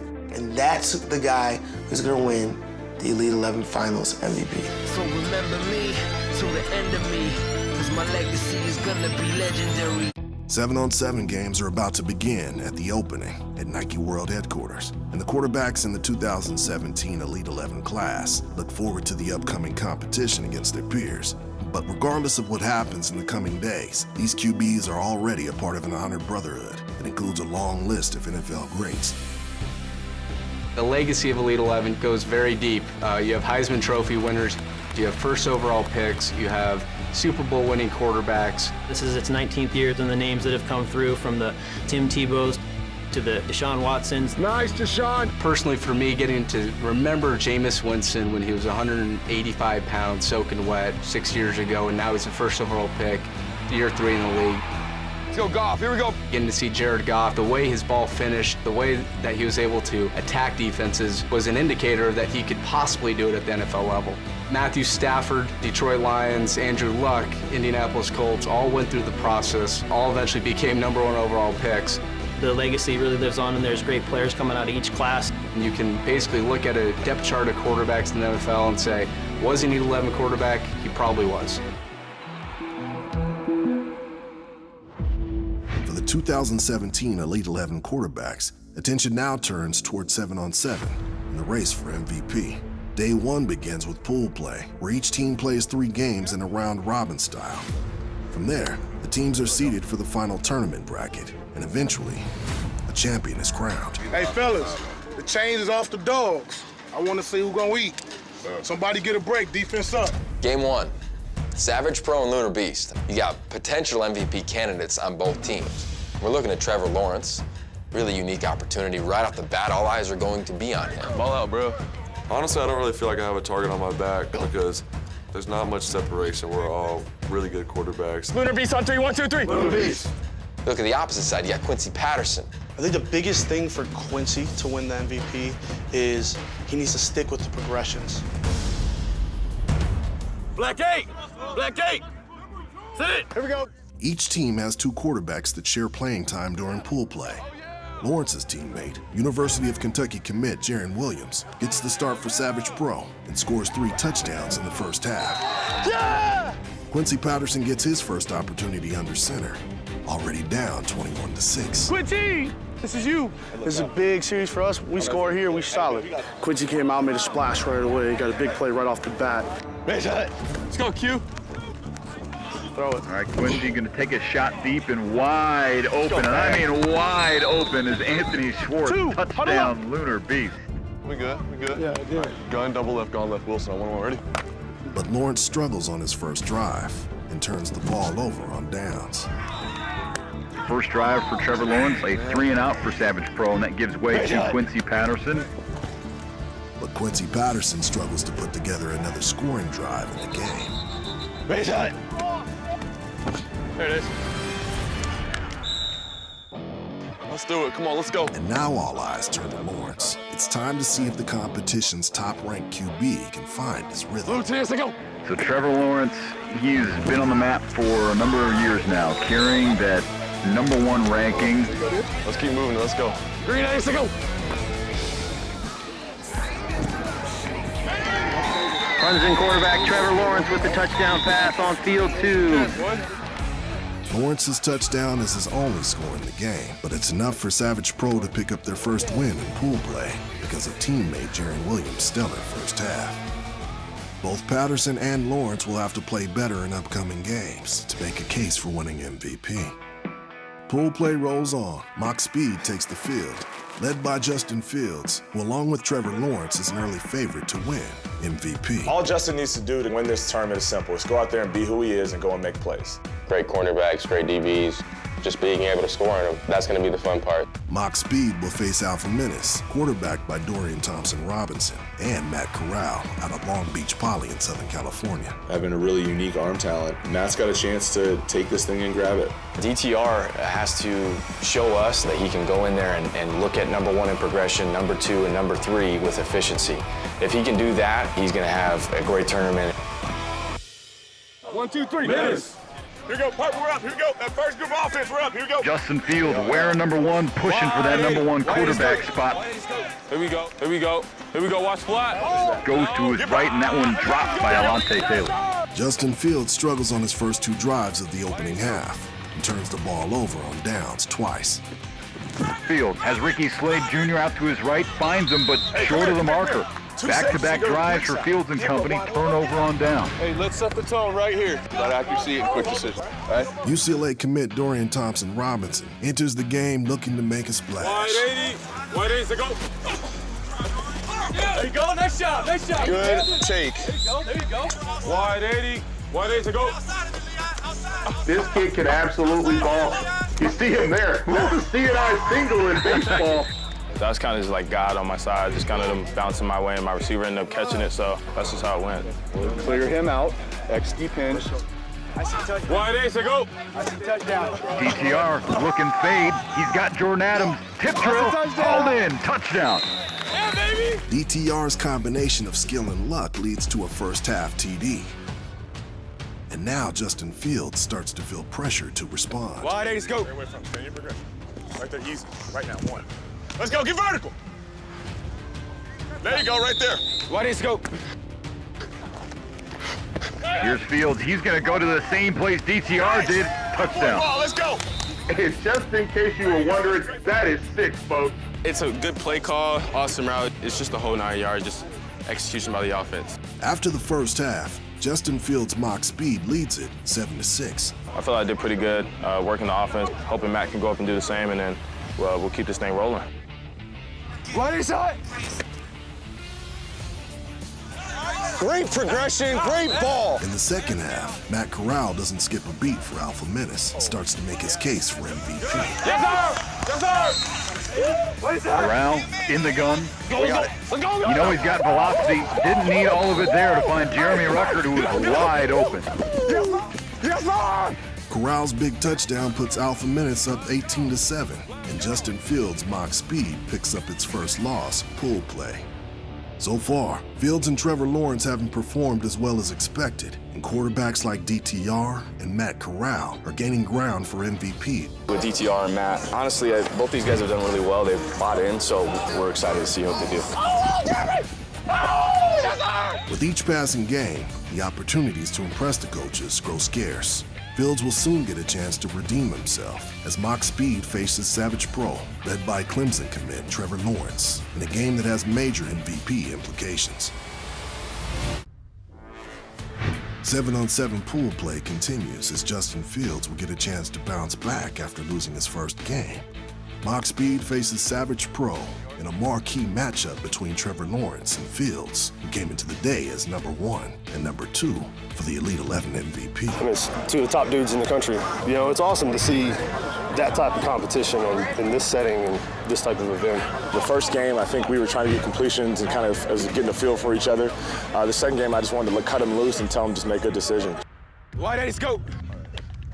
Justin Fields puts the loss against Alpha Menace behind him and comes out of the gate moving the chains. Wide 80s, go. Fields looking. Touchdown, Luke Ford.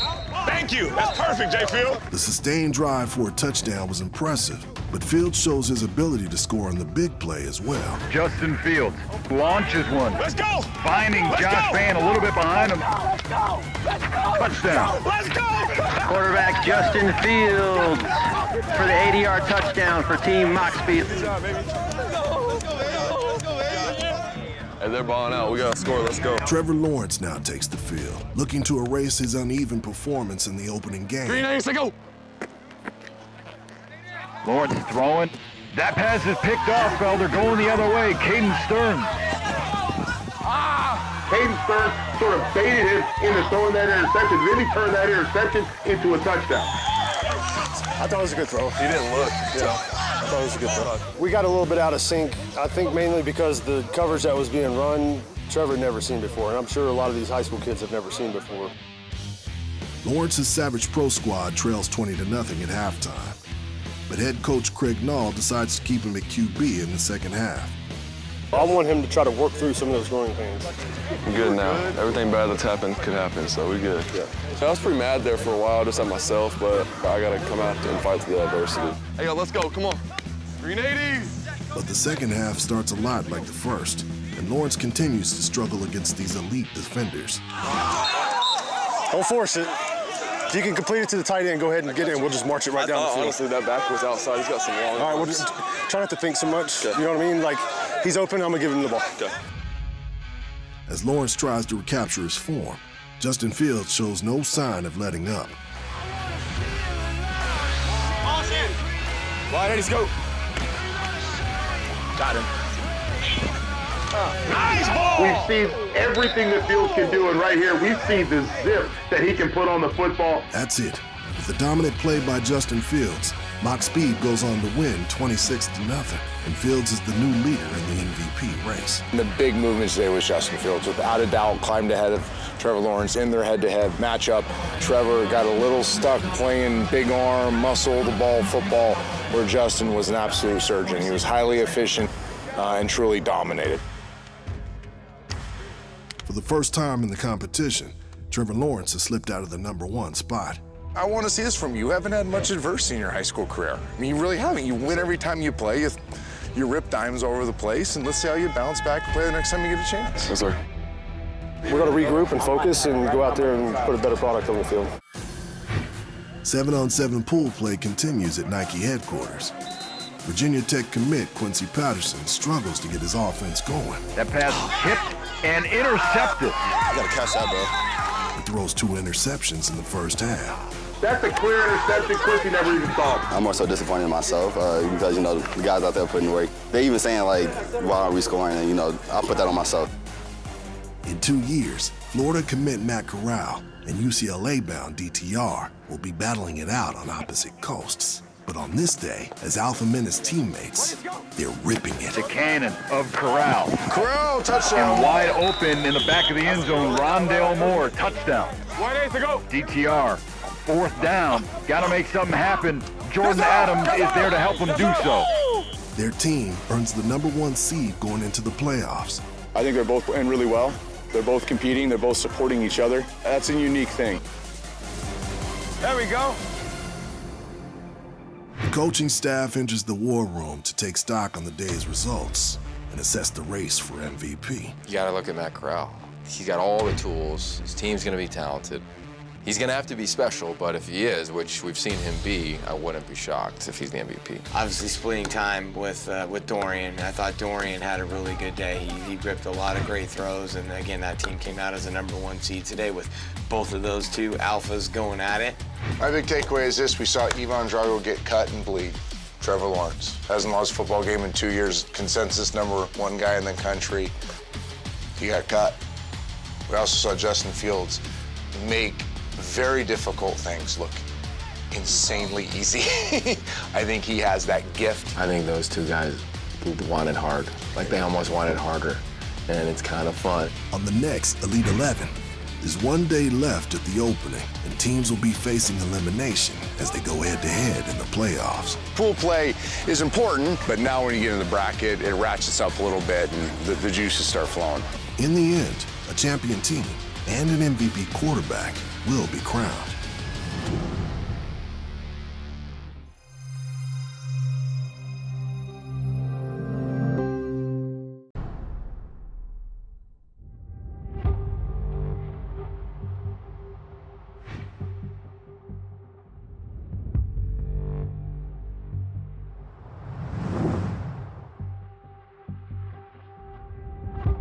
It's the final day of the opening, where 166 of the top high school players in the country are competing in a 7-on-7 tournament at Nike World headquarters. Among them are this year's Elite 11 quarterbacks, and later today, the Elite 11 MVP will be crowned. The first day of 7-on-7 saw some quarterbacks rise and others fall, but as they head into the playoffs, dominant play could still land a number of QBs at the top spot. Let's go. Justin Fields has probably put himself in the lead. All right, we're ready. Trevor Lawrence is obviously still there. I still think Matt Corral, maybe a guy or two has an outside chance. Now is when it starts counting. And certain guys are going to put too much pressure on themselves and continue to be inconsistent. Other guys are going to want to trust themselves, which has been the theme, and play well. The 7-on-7 playoffs kick off with a visit by 3-time Super Bowl champion Willie McGinnis. I played with one of the most competitive dudes, which some of you guys are looking at now call him the GOAT. But he didn't always start out as the GOAT. That's Tom Brady. You will never hear him talk about how great he is or his accomplishments. He will never put himself before his teammates. Fellas, you guys play the most important position on the field. You guys are the leaders.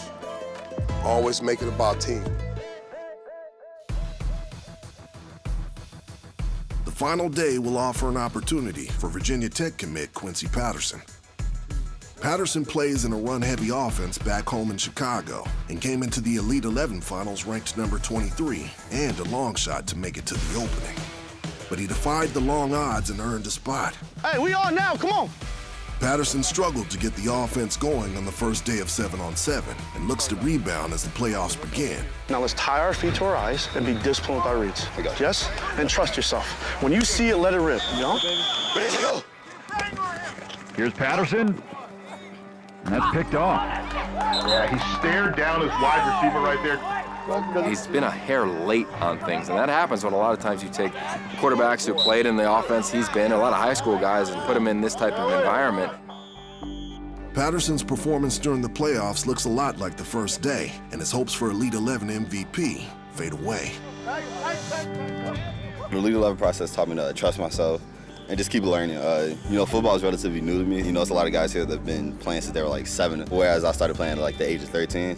You will be unstoppable if you just keep on growing. And don't let little setbacks like this rock your world one bit.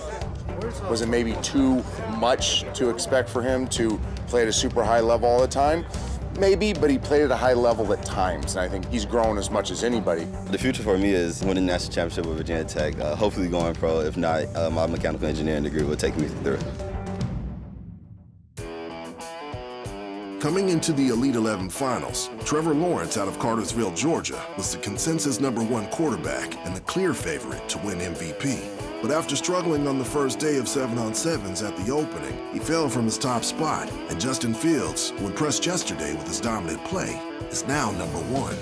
Lawrence can still win MVP, but he'll need a big day in order to make a run.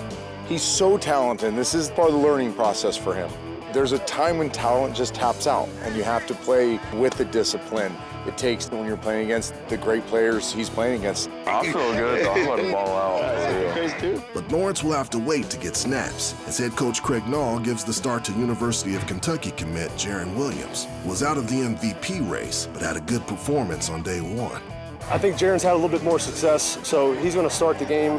Maybe they kind of feed off of each other by switching it up a little bit. Let's go, let's have some fun now.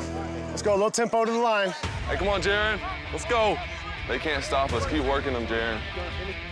Williams throws 1 touchdown pass in the first. Let's go, Jaron. And Trevor Lawrence comes in after halftime. Second half, Trevor Lawrence's half for Savage Pro. Blue A's, they go. I was honestly kind of mad about the other game, so I want to play a lot better and show people that I can play a lot better than I did. Lawrence looking down the sideline and delivers a dime. Lawrence's first drive is surgical, as he rips 1 completion after the next. Blue A's, they go. Lawrence 3 for 3 on this drive. How about 4 for 4? Touchdown, Savage Pro. Right. Good eyes by Trevor Lawrence to find his guy and put it where just he could catch it. I'm back. I'm back. But Trevor Lawrence isn't done yet. Lawrence just dealing in this half. And another one for #1. Good job. Hello, baby. Lawrence's big second half performance leads his team to the win and jumps him right back into the MVP conversation. He wasn't thinking anymore. He was just kind of reacting. He'd see it and let it go. It was just great to see. I had a way better game than I did earlier. I kind of got fought through that adversity. Bro, this energy, this is what we need every game. Here at the opening, the nation's best high school football players are encouraged to express themselves.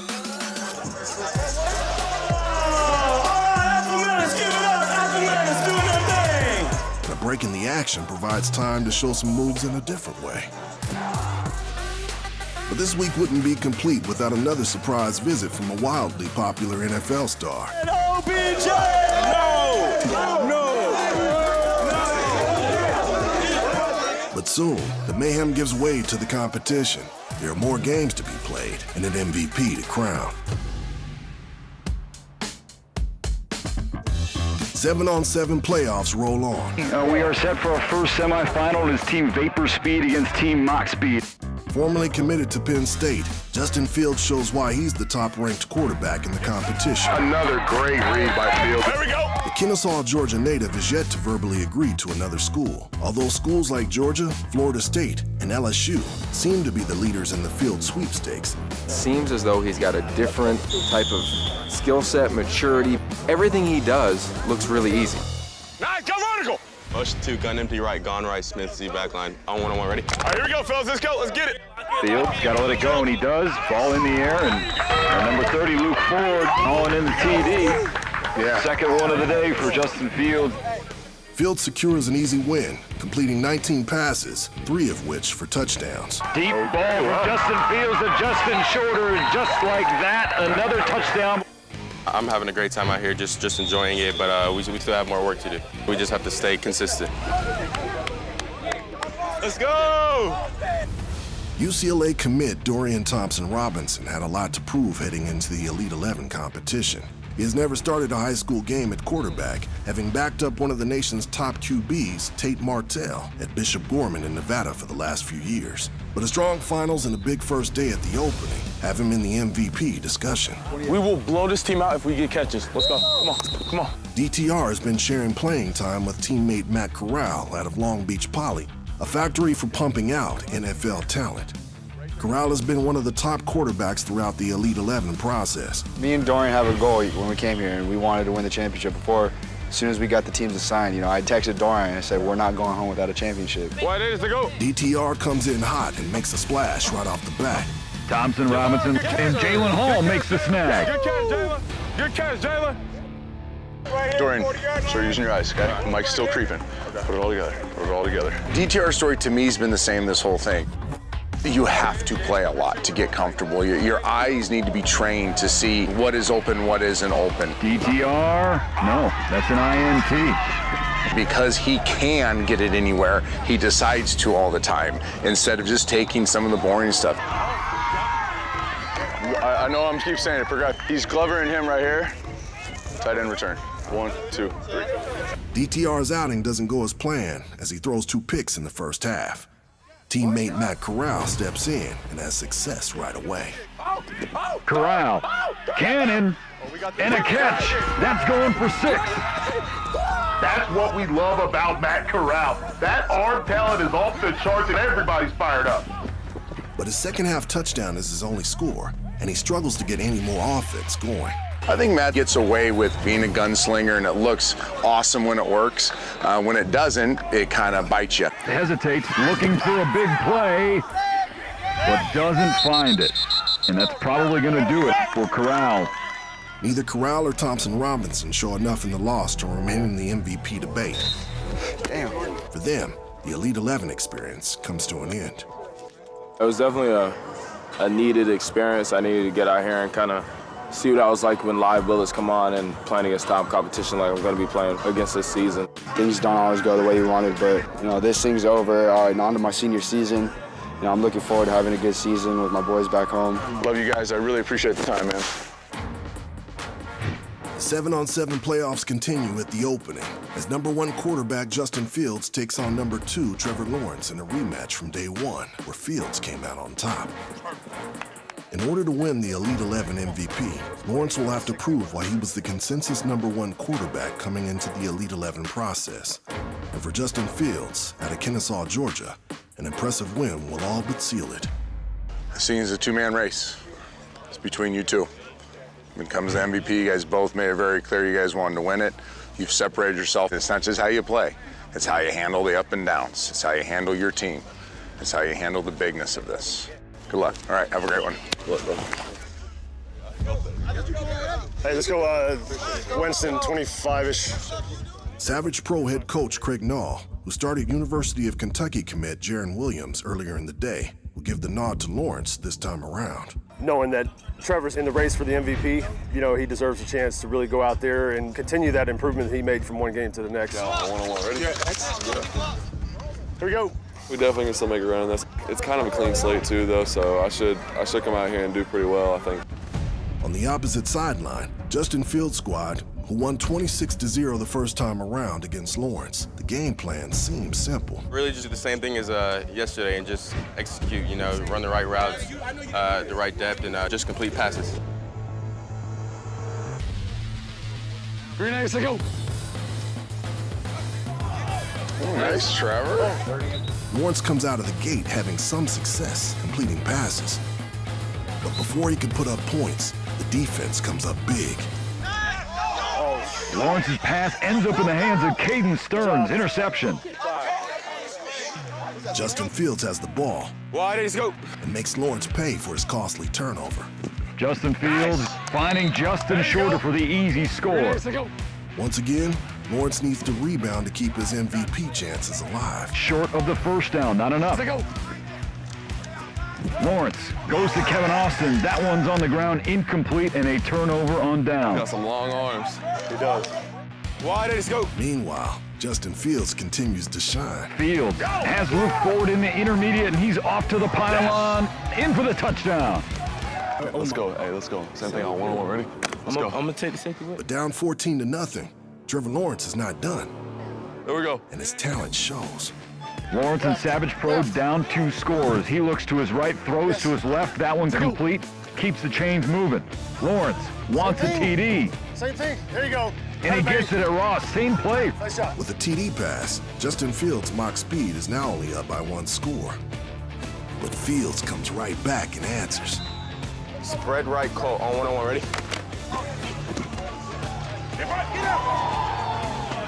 Justin Fields with the easy fade to the right side of the end zone for Solomon Enos. It's almost ridiculous what he's been able to do. He has this ability because of his makeup where nothing bothers him. He's that quiet assassin that at the big moments, he's executed almost perfectly on all those. With time running out, it's all but the end for Trevor Lawrence and his hopes for MVP. Let me qualify this by saying there is no doubt that Trevor Lawrence is going to play football for lots of years. He is wildly talented. He has a great makeup, but he got a little undisciplined at times, and he'd be the first to tell you that. And what he's going to learn from this is too much is given, much is expected. And he's been given as much as anybody from a talent standpoint. And as he grows in the position, I have tons of confidence that he's going to be an incredible football player. I'm sure. I mean, everyone wanted to win, so I'm sure we're a little upset, but it's been a lot of fun. It's been a great experience that I won't forget. I've learned a lot, and it's fun to get to play with these guys. Final score on field 1, Team Mock Speed 35, Savage Pro 6.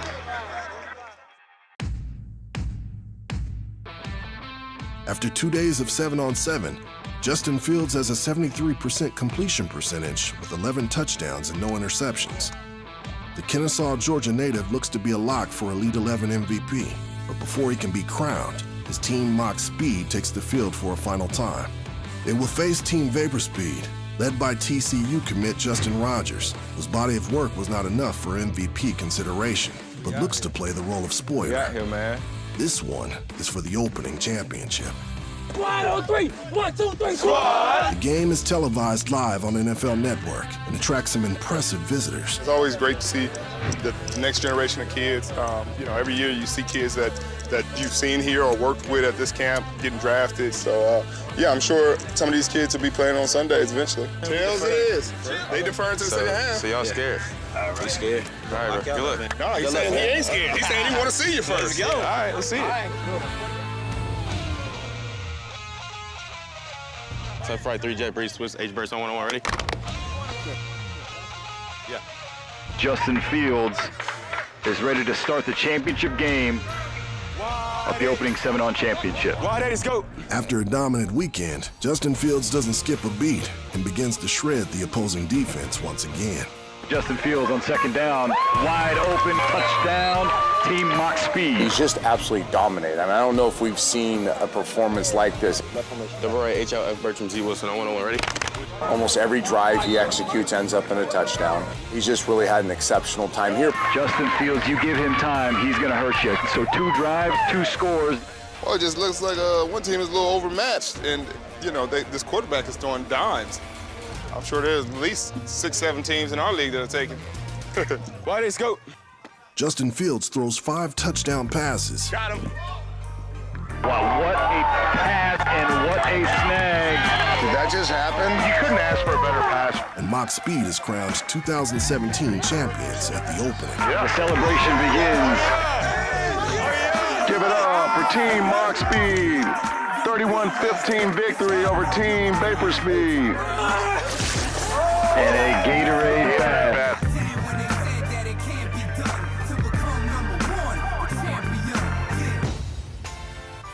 And with such a dominant performance, it only seemed right that Fields be given his honor in front of a live national television audience. All right, Red Lewis here with some talented quarterbacks. I'm pretty sure I'm the least talented quarterback on set right now. I'll introduce you to the 2017 Elite 11 MVP, Justin Fields from Harrison, Georgia. First time he's heard that, congratulations, buddy. He's done an incredible job, not just this weekend, but through the entire process. One of the more special kids we've had a chance to coach. Justin, congratulations, man. How have you taken it all in? What's this experience been like for us? Describe it. This experience has just been just crazy. You know, just getting out here and just being able to compete with the best in the country is definitely a one in a lifetime experience. Can I just get you to make me one promise? First day of school, the fall this year, I need you to wear that shirt. Yeah? All right. He might do it.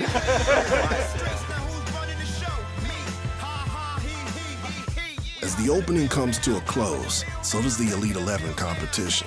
A 5-month journey that identified some of the nation's top arm talent and taught lessons that will be remembered for a lifetime.